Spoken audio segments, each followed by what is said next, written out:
Good morning class. Welcome to our YouTube channel learns with Kundan. आज हम लोग बात करने वाले हैं पहलगाम में जो आतंकी हमला हुआ उसके गुनाहगारों के बारे में।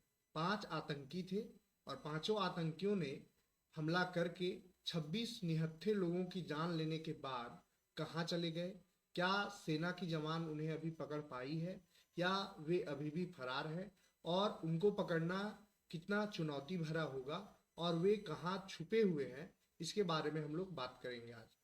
तो चलिए सेशन को स्टार्ट करते हैं। पीर पंजाल के घने जंगलों में कैसे और कहां छिपे आतंकी, पहलगाम के गुनाहगारों को ढेर करना कितना बड़ा चुनौती, इसी पे हम लोग आज बात करेंगे। पहलगाम हमले के बाद पीर पंजाल से हो रही घुसपैठ और आतंकवादियों के अड्डों को नेस्तनाबूद करने की मांग जोर पकड़ रही है। लेकिन जम्मू कश्मीर में पीर पंजाल की पहाड़ियों के घने जंगलों में आतंकियों की खोज आसान काम नहीं है, क्योंकि जंगल जो है वो बहुत ही घना है और इसके लिए घुसपैठ रोकने के मजबूत नेटवर्क की जरूरत भी है। बैसरन घाटी, जहां 26 पर्यटकों को आतंकवादियों ने मार डाला था, वो पहलगाम से 6 किलोमीटर दूर है और वहां पैदल या खच्चर से ही जाया जा सकता है। घास के इस मैदान के चारों ओर पीर पंजाल पर्वत के घने जंगलों का इलाका है, जो कोकेर कोकेर नाग से, किश्तवाड़ से, बालटाल से लेकर सोनमार्ग तक फैला है। तो आप समझ सकते हैं कि कितना मुश्किल भरा है। पीर पंजाल पर्वत श्रृंखला के चारों ओर घने जंगल है। बताया जाता है कि पहलगाम में खून खराबे के बाद आतंकी पीर पंजाल पर्वत श्रृंखला के घने जंगलों की ओर भाग गए। यहाँ सैकड़ों किलोमीटर में ऊंचे ऊंचे पहाड़ों के बीच घने पेड़ हैं, जहाँ 100 मीटर दूरी तक देखना भी मुमकिन नहीं है। यहाँ संदिग्ध आतंकियों की धरपकड़ अत्याधुनिक तकनीक और स्थानीय लोगों से मिले सुराग के बिना संभव नहीं है। भारत और पाकिस्तान के बीच 3300 किलोमीटर लंबी सीमा है। इसमें करीब 1000 किलोमीटर जम्मू कश्मीर से सटा हुआ है।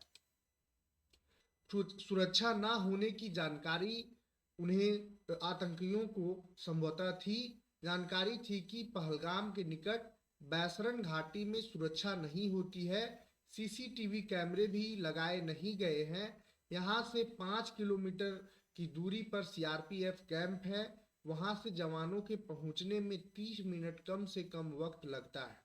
बैसरन तक सिर्फ पैदल, घोड़े और एटीवी बाइक जाती है। सुरक्षा बलों के आने से पहले आतंकवादी जंगल की ओर भाग निकले। बैसरन दो ओर से पीर पंजाल पहाड़ से घिरा जंगल है। त्राल का जंगल आतंकियों के लिए पनाहगार माना जाता है। संभवतः है कि आतंकवादी बैसरन घाटी में आए होंगे। सर्च ऑपरेशन बहुत कठिन चुनौती है। इन जंगलों में आतंकियों के तलाशी अभियान के दौरान यहाँ सशस्त्र बलों को काफी नुकसान भी उठाना पड़ा है।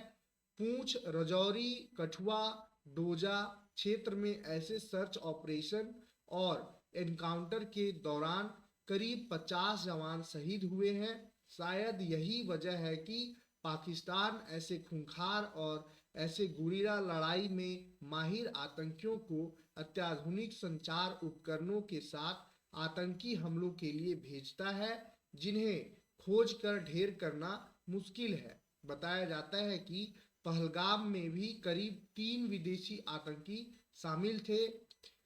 घुसपैठ रोकने को मजबूत नेटवर्क की जरूरत है। सुरक्षा विशेषज्ञों के अनुसार आतंकवाद पर पूरी तरह लगाम लगाने के लिए घुसपैठ रोकने के मजबूत नेटवर्क की जरूरत है, ताकि सीमा पार करते ही उन्हें टारगेट किया जा सके।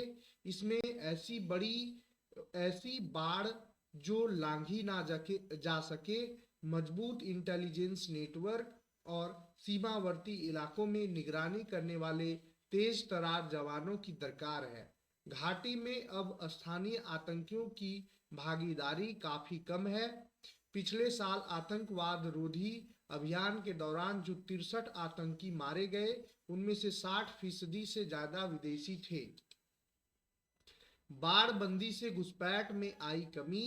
इंडियन एक्सप्रेस की एक रिपोर्ट के मुताबिक सीमा पर बाड़बंदी की रफ्तार 2003 में संघर्ष विराम के बाद तेज हुई। घुसपैठ की अब 20% कोशिशें ही सफल हो पाती है। पहले बड़े पैमाने पर घुसपैठ के प्रयास होते हैं और इनकी संख्या सैकड़ों से भी कम है। एलओसी पर अब पूरी तरह से बाड़ लगाई जा चुकी है, लेकिन तकनीकी नेटवर्क के जरिए जम्मू क्षेत्र में बाड़ को और मजबूत बनाने की जरूरत है। इंडियन एक्सप्रेस की एक रिपोर्ट के मुताबिक 2016 में पठानकोट हमले के बाद जो comprehensive integrated border management system launch किया गया था, इसके तहत निगरानी के अत्याधुनिक उपकरण और टेक्नोलॉजी जैसे थर्मल इमरजेंसी, इंफ्रारेड और लेजर अलार्म, हवाई निगरानी वाले उपकरण, जमीन पर मौजूद सेंसर, रडार, सोनार सिस्टम और ऑप्टिकल फाइबर सेंसर शामिल हैं। कंट्रोल रूम से इनकी रियल टाइम निगरानी की जा सकती है।